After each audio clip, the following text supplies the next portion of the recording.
और आप सब लोग कैसे हो। एचडी टीचर्स ट्रेनिंग कॉलेज की ऑनलाइन क्लास में आप लोगों का फिर से हार्दिक स्वागत है। तो हम लोगों का टॉपिक चल रहा था कल एनवायरमेंट एजुकेशन में जनसंख्या वृद्धि। जनसंख्या वृद्धि क्या होती है वो मैं आपको कल की क्लास में डिटेल से एक्सप्लेन कर चुकी हूँ और आज हम उसके कारणों के बारे में डिस्कस करेंगे। देखिए, हर एक देश में प्राकृतिक संसाधनों को यूज करने के लिए किस चीज की जरूरत पड़ती है, वो है जनसंख्या। कहीं कहीं क्या होता है, किसी देश में प्राकृतिक संसाधन अधिक होते हैं तो उसको उत्पादक यूज करने वाले लोग कम होते हैं, और कहीं ऐसा होता है कि जनसंख्या इतनी ज्यादा बढ़ जाती है तो उसके लिए प्राकृतिक संसाधनों की कमी हो जाती है, तो उसका बैलेंस बिगड़ जाता है, तो वो उसके लिए एक अभिशाप बन जाती है। क्या?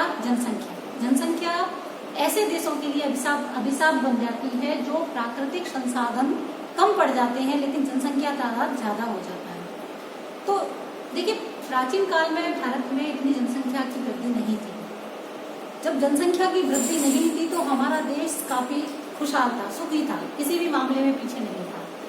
स्टार्टिंग से लेकर 17वीं शताब्दी तक हमारे देश की जो जनसंख्या है इतनी काउंट नहीं की जाती थी, लेकिन जब तक हमारा देश है, धर्म के मामले में हो, चाहे कला के मामले में हो, चाहे आर्थिक विकास के मामले में, सबके मामले में हमारा जो भारत देश था वो एक नेता के रूप में था। लेकिन जैसे जैसे हमारी जनसंख्या वृद्धि में ग्रोथ होती गई, वृद्धि होती गई, तो उसकी जो उपलब्धि है वो धीरे धीरे कम होती गई।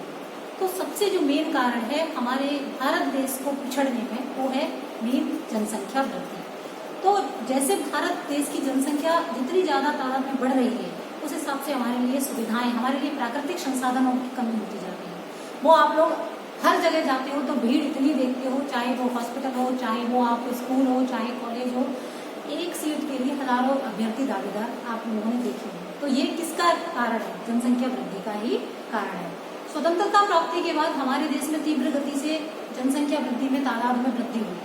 तो इसकी वृद्धि के क्या जो कारण है वो आज कारण हम डिस्कस करते हैं। पहला कारण है हमारा मृत्यु दर का घटना। देखिए, मृत्यु दर का घटना सबसे मेन रीजन है, क्योंकि जन्म दर बढ़ती जा रही है, मृत्यु दर घटती जा रही है। आप लोगों ने रोज न्यूज में पढ़ते होंगे इतने बच्चे पैदा हुए, मतलब जन्म के अकॉर्डिंग, जैसे जन्म दर है उसके अकॉर्डिंग हमारी मृत्यु दर काफी कम है। अब तो प्राकृतिक आपदाएं भी कम हो गई हैं। अब कोरोना का वायरस का जो कहर है अब हमारे देश में कई सालों बाद आया है। आप लोगों ने देखा होगा, पहले कई बार बाढ़ आ जाती थी, अकाल पड़ते थे, कभी ऐसी बीमारियां, चेचक की बीमारियां, महामारियां टाइप चलती थी, उनमें लोग काफी मृत्यु हो जाती थी, काफी लोग मर जाते थे। लेकिन अब वो भी चीज बंद हो गई है, क्योंकि अब हमारा जो युग है, हमारा जो अभी जो टेक्निकल का युग है वो काफी प्रोग्रेस कर रहा है। अब काफी सालों के बाद जो ये बीमारी चली है कोरोना वायरस, अब धीरे धीरे इसकी भी प्रोग्रेस होगी, लेकिन अब लोग इससे भी डरने नहीं, अब इससे भी नहीं डर रहे हैं, क्योंकि इसका भी धीरे धीरे भय खत्म होता जा रहा है, क्योंकि इसकी भी वैक्सीन तैयार होती जा रही है। अब हमारे जो भारत में वो भी लॉन्च होने वाली है। तो जो कहीं ना कहीं दर सबसे मेन रीजन है मृत्यु दर का घटना। सेकेंड रीजन है हमारा गर्म जलवायु। देखिए, भारत देश की जो जलवायु है वो गर्म मानी जाती है। गर्म जलवायु में जो प्रजनन क्षमता है वो काफी तेज हो जाती है, और हमारे जो बच्चे हैं कम उम्र में ही परिपक्वता को प्राप्त हो जाते हैं, जिसके कारण जन्म दर में वृद्धि और जो हमारी जनसंख्या में तीव्र वृद्धि होती है। जनसंख्या की वृद्धि का सबसे मेन कारण क्या है? ये भी माना जाता है गर्म जलवायु। अगला है हमारा सामाजिक सुरक्षा का अभाव। देखिए, हमारे देश में, भारत देश में संयुक्त प्रथा ज्यादा प्रचलित है, क्योंकि एकल प्रथा को मान्यता नहीं है। जैसे एकल परिवार और संयुक्त परिवार, दो प्रथा होती है, दो परिवार होते हैं। तो बड़े बुजुर्ग जो अपनी बीमारी को, जैसे उनको कोई बीमारी हो जाती है तो उनकी सेफ्टी के लिए सामाजिक सुरक्षा के बजाय अपने फैमिली को प्रायोरिटी दी जाती है कि अगर मेरे परिवार में जितने ज्यादा लोग होंगे तो मेरी उतनी ज्यादा सेवा करेंगे, मेरी उतनी ज्यादा केयर करेंगे। लेकिन विदेशों की तरह, पाश्चात्य दूसरे देशों की तरह वहाँ एकल प्रथा है, मतलब अपना परिवार सबसे बेस्ट है। अब धीरे धीरे हमारे भारत देश में भी वो प्रथा आती जा रही है, लेकिन कई क्षेत्रों में, ग्रामीण क्षेत्रों में अभी भी हमारे में संयुक्त परिवार प्रणाली प्रथा है। तो कहीं ना कहीं एक जनसंख्या वृद्धि का एक कारण ये भी माना जाता है। अगला है हमारा अंधविश्वास। देखिए, भारत देश अंधविश्वास की कैटेगरी में भी आता है, क्योंकि अभी भी हमारे गांव में, ग्रामीण क्षेत्रों में ये माना जाता है बच्चे तो भगवान की देन होती है। जबकि ऐसा नहीं है, क्योंकि जितने बच्चे हो गए, 2 हो गए, 3 हो गए, मतलब बच्चे बढ़ते जा रहे हैं, लेकिन उनको रोकने की कोशिश नहीं की जा रही है। इसके कारण हमारी जो जनसंख्या वृद्धि है वो भी तीव्र गति को प्राप्त हो रही है। अगला रीजन है गरीबी। ग्रामीण क्षेत्रों में लोग कृषि के ऊपर डिपेंड रहते हैं। कृषि के ऊपर डिपेंड रहेंगे तो अगर खेत में काम करने के लिए उनको बच्चों की जरूरत होती है। आप लोगों ने देखा होगा गरीब लोगों का जो जीवन है काफी नीरस होता है, मतलब स्ट्रगल भरा होता है कि सुबह जाते हैं अपने काम के लिए, शाम तक वो अपने लिए अरेंज उतना कर पाते हैं जितना खाने पीने के लिए कैपेबल है, कुछ जोड़ नहीं पाते हैं। तो वो सोचते हैं कि हमारे जितने बच्चे ज्यादा होंगे उतने ज्यादा हमारे हाथ चलेंगे, उतने ज्यादा हमें काम भी मिलेगा और हमारे लिए पैसा भी आएगा। तो कहीं ना कहीं ये कारण गरीबी भी है, और गरीबी के चलते लोग जनसंख्या ज्यादा हो जाती है, क्योंकि काम करने के लिए उनको अपने परिवार में ही वो सारा पैसा आएगा। तो जनसंख्या वृद्धि का एक कारण गरीबी है। अगला है हमारा सामाजिक बीमा का अभाव। प्राचीन काल से लेकर अब तक हमारे देश में अभी भी ग्रामीण क्षेत्रों में जीवन बीमा की कमी पाई जाती है। तो लोग अपनी फैमिली को ही प्रायोरिटी देते हैं कि हमारे जो परिवार होता है वो हमारे बुढ़ापे में केयर करेगा। जब हम लोग बुजुर्ग हो जाएंगे तो हमारी देखभाल के लिए हमारे बच्चे ही हमारी देखभाल करेंगे, क्योंकि कोई बीमा वगैरह, कोई भी हमारे लिए इंश्योरेंस वगैरह वो मायने नहीं रखता, क्योंकि अगर फैमिली में प्रोटेक्शन मिलेगा नहीं तो फिर फायदा क्या रहेगा। तो अपनी देखभाल के लिए वो अपने बच्चों को आगे बढ़ाते रहते कि जो और बच्चे हमारे हो तो एक नहीं तो दूसरा सेवा करेगा, दूसरा नहीं तो तीसरा सेवा करेगा। इस मान्यता के अकॉर्डिंग हमारी जनसंख्या वृद्धि बढ़ती जा रही है। नेक्स्ट है हमारा धार्मिक विश्वास।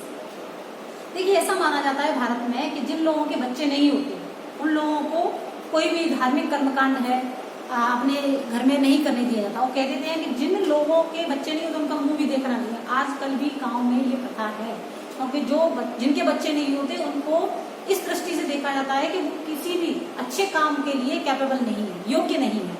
तो कहीं ना कहीं ये धार्मिक विश्वास का मेन रीजन ये भी है जनसंख्या वृद्धि का कारण। इस कारण सब लोग जनसंख्या वृद्धि पर ज्यादा बढ़ावा देते हैं।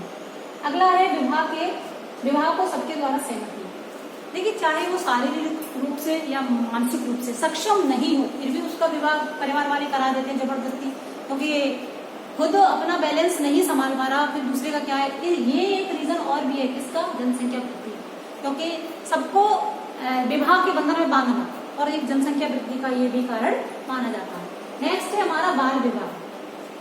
हमारे देश के कानून के हिसाब से लड़कियों की उम्र 18 साल और लड़कों की 21 साल होती है विवाह के लिए, लेकिन ग्रामीण क्षेत्रों में इस रूल को तोड़ दिया गया है। तो वो चोरी छुपे अपने छोटे छोटे बच्चों की शादी करा देते हैं। तो कहीं ना कहीं जनसंख्या वृद्धि का एक रीजन बाल विवाह भी है। जनसंख्या वृद्धि का नेक्स्ट रीजन है संयुक्त परिवार व्यवस्था। देखिए संयुक्त परिवार प्रणाली में आपको भारत में 2 तरह के परिवार पाए जाते हैं, संयुक्त प्रथा और एकल प्रथा, एकल परिवार प्रथा। संयुक्त परिवार व्यवस्था क्यों मानी जाती है मेन, क्योंकि गांव में क्या माना जाता है कि जितना ज्यादा बड़ा परिवार होगा उतने ज्यादा बच्चों की केयर भी होगी, दादा दादी चाचा चाची हैं। तो इस चक्कर में लोग ज्यादा बच्चा पैदा करते रहते हैं कि हमारे बच्चों की केयर तो होती रहती है, क्योंकि घर में दादा दादी हैं, चाचा चाची हैं, ताऊ ताई हैं, सब लोग देखभाल करेंगे तो कोई कमी नहीं आती उनकी परवरिश में। तो इसलिए वो लोग जनसंख्या को बढ़ावा देते रहते हैं। नेक्स्ट है परिवार कल्याण का सीमित ज्ञान। अभी भी ग्रामीण क्षेत्रों में परिवार को कैसे सीमित किया जाए इस चीज का उन लोगों को ज्ञान नहीं है, तो इसके चलते उनकी बच्चे बढ़ते रहते हैं, जनसंख्या वृद्धि होती रहती है। तो ये एक मेन रीजन हमारी जनसंख्या वृद्धि का कारण ये भी माना जाता है। नेक्स्ट है बड़े परिवार की प्रतिष्ठा। देखिए प्राचीन काल से लेकर अब तक हमारे देश में बड़े परिवार को मान्यता ज्यादा दी गई है, क्योंकि एक अकेला चना क्या भाड़ पड़ेगा, ये कहावत है, आप लोगों ने सुनी होगी। तो जितने ज्यादा परिवार में सदस्य होंगे उस हिसाब से उन लोगों को मान्यता भी मिलेगी। कहाँ, समाज में। सामाजिक प्रतिष्ठा के लिए वो जनसंख्या को बढ़ावा देते रहते हैं, तो जनसंख्या वृद्धि दर होती रहती है। नेक्स्ट रीजन है बाल श्रमिकों को काम में लगाना। देखिए हमारा जो देश है वो ग्रामीण क्षेत्रों से लगा हुआ है, ग्रामीण क्षेत्र ज्यादा है हमारे जो देश में। तो जितने ज्यादा जो श्रमिक होते हैं तो उनको ये लगता है कि हम बाहर के मजदूरों को करने के बजाय अपने बच्चों को ही मेहनत पे लगा दिया जाए, इसलिए वो बच्चों को स्कूल नहीं भेजते, पढ़ाई के लिए नहीं भेजते, अपने बच्चों को छोटी उम्र में ही काम पे लगा देते हैं। तो एक रीजन हमारा बाल श्रमिकों को काम पे लगाना ये भी जनसंख्या वृद्धि का कारण माना जाता है। नेक्स्ट है शरणार्थियों का आगमन।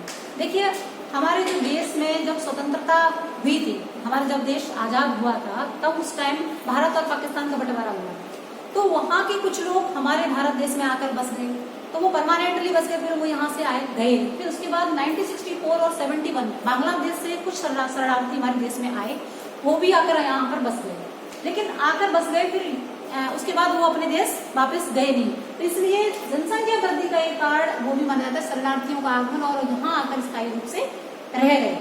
नेक्स्ट है प्रवासी भारतीयों का आगमन। हमारे देश के कुछ लोग बाहर के देशों में रहते हैं, फिर उनका मन आया कि हम अपने देश में जाकर फिर सेटल हो जाते हैं, वापस से फिर वो अपने देश भारत में आ जाते हैं।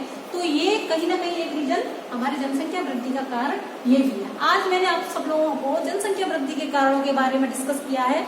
इसके आगे की जो क्लासेस है वो हम नेक्स्ट वीडियो में प्रोवाइड करेंगे। तब तक के लिए सेफ रहिए, सुरक्षित रहिए। Good bye.